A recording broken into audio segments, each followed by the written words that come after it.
entitled Literal Immortality Projects.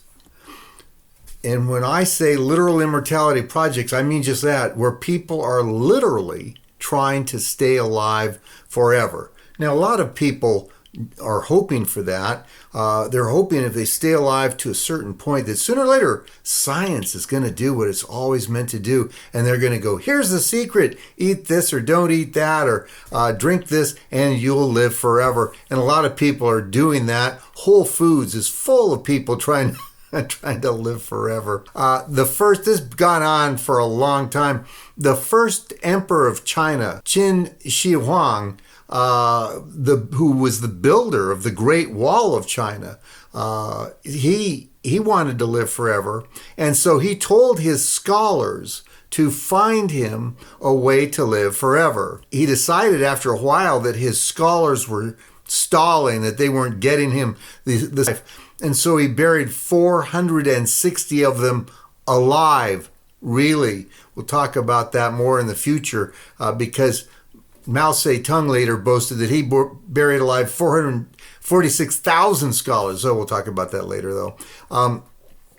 That's Emperor Qin Shi Huang. René Descartes, you've heard of him, many of you anyway, the famous philosopher, I think, therefore I am.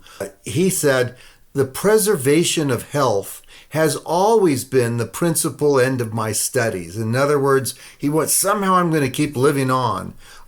His friends were shocked, by the way, when he died of pneumonia at only age 54. Zygmunt Bauman, a philosopher, he put it this way. He says, modernity replaced the big worry about survival, about the assorted causes of dying. In other words, we don't focus so much on, am I going to die or not? What we focus on is avoiding the tens of thousands of might cause us to die young. First, Facebook President Sean Parker said, because I'm a billionaire, I'm going to have access to better health care. So I'm going to be like 160, and I'm going mortal overlords. That's a humble thing to think. Jessica E. Brown wrote, the fear of death is strong enough to compel us to force kale down our throats, run sweatily on a treadmill at 7 a.m. on a Monday morning, and show our genitals to a stranger in a white coat if we feel something's a little off. That's true. Most people, though, misunderstand the dramatic increase in life expectancy. In the 20th century, at the beginning of the 20th century is true, the average life expectancy was only 45 years. Now, life expectancy in the United States is about 78.5 years. Wow, science has really done its job.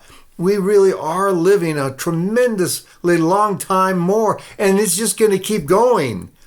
But what a lot of people don't realize is that it's not about the fact that we are actually living that much longer. At the turn of the 20th century, about 10 to 15% of all children died before their first birthday, mostly from infectious diseases. Today, less than 1% of all children die before their first. The rise in life expectancy has slowed to a crawl.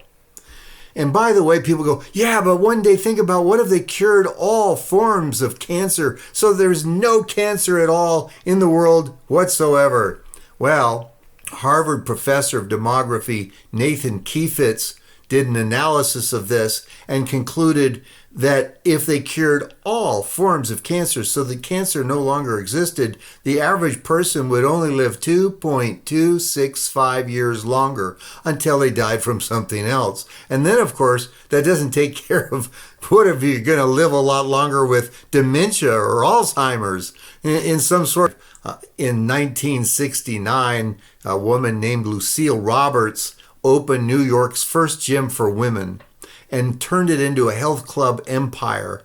The New York Times reported that Roberts was a fitness fanatic who wouldn't touch a French fry, much less smoke a cigarette, but she died from lung cancer at age 59 anyway.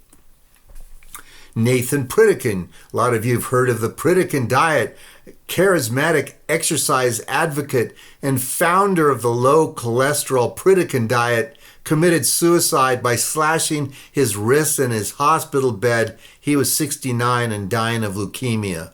This is one of my favorite stories of all. There's many in my book, Immortal. There's many, many stories like this. Jerome Rodale, founder of Prevention magazine, declared that he would live to 100 years old unless he was killed by accident.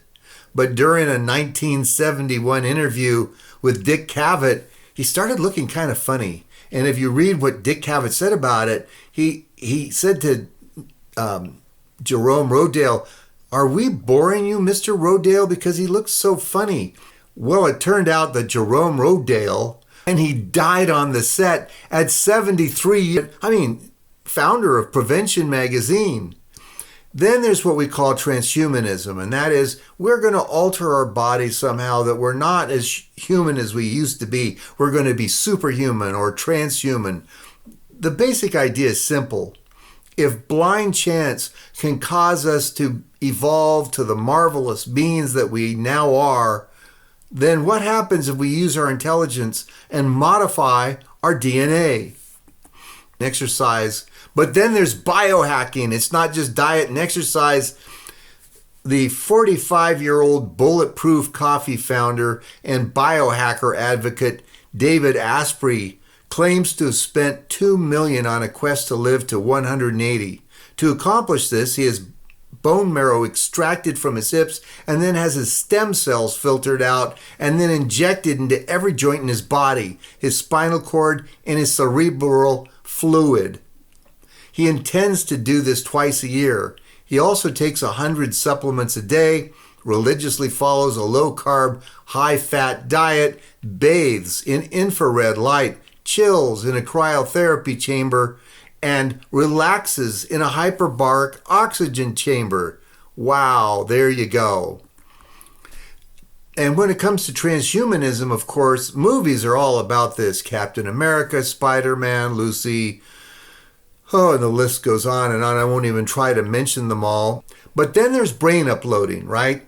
Maybe we're not going to be able to make our bodies live forever, but one day we're going to be able to upload our consciousness, and then we'll be able to live forever like that through having our brains in this computer, our consciousness in this computer somehow. We're going to get that to happen. The trouble is computers aren't, frankly, that smart. In spite of all you're hearing about AI right now, there's certain things they can't do. And honestly, we don't see how they're ever going to do them. Hubert L. Dreyfus, in his book, What Computers Still Can't Do, a critique of artificial reason, put it this way. Metaphors like Sally is a block of could not be analyzed by listing features that Sally and a large cold cube have in common. If you said that to most humans, they would immediately understand your low opinion of Sally.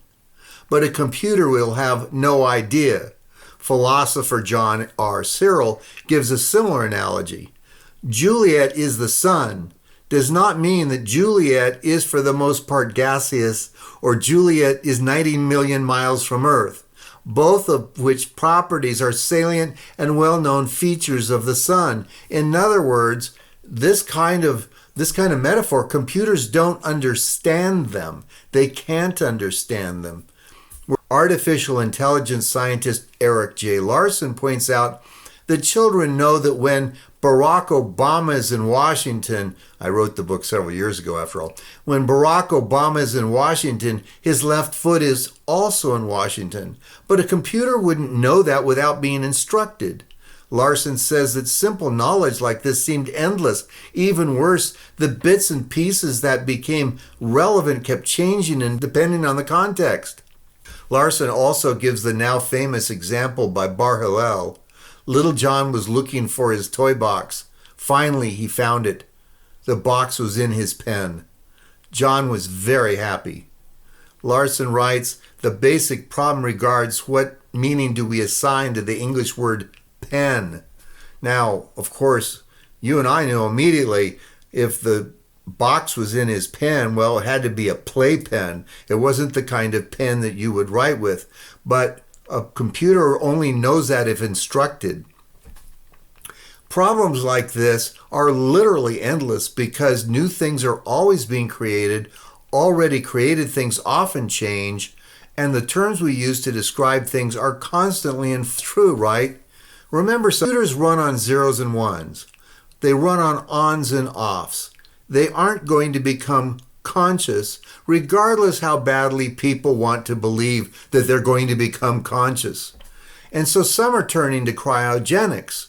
They're going to freeze themselves until one day science figures it all out. And then when science catches up and finally does what it's supposed to do, namely helps them live forever, they can be unfrozen and they can live forever. In fact, in the Daily Mail, Simon Cowell said, "I'm going to freeze my body when I die so I can be brought back to life." Well, there you go. The question is, does anyone really want to bring Simon Cowell back to life? But that's another issue.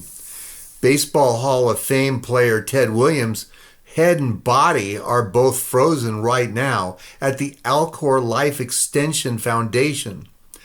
His daughter Claudia Williams said that cryonics was like a religion, something we could have faith in. Wow. And the trouble is, cryonic science is moving slower than glaciers. And there are many happens. The Alcor Life Extension Foundation in Arizona that freezes people and keeps them frozen said that they have not had fewer than 5 acoustic fracturing events. What's an acoustic fracturing event? It's the same thing as when you drop some ice cubes into a warm glass of Coke. What do you hear the ice cubes do? They go crack, crack, crack. You wouldn't want to have your children present when daddy's being frozen and they hear this crack, crack, crack, and they look at mom and go, "Mom, what's happening? What's the cracking sound?" "Oh, that's your daddy's organs fracturing." That's not good. Also, you need to be frozen almost immediately. Alcor suggests within 1 to 2 minutes of your death. Brain cells die in less than 5 minutes. What are you going to do? Are you going to move into a bed at the Alcor Life Extension Facility and then they go, "Oh, he's dead. Let's freeze him right now"?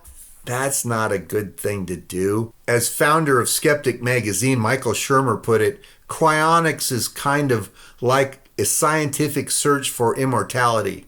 But, says Shermer, today the idea of reanimating heads or bodies in a century 2 or 5 is wishful thinking because we don't even know if in principle how you could reanimate a brain. This is because, says Shermer, we still don't know the basis of consciousness. We're going to conquer the technology of bringing it back after it's gone?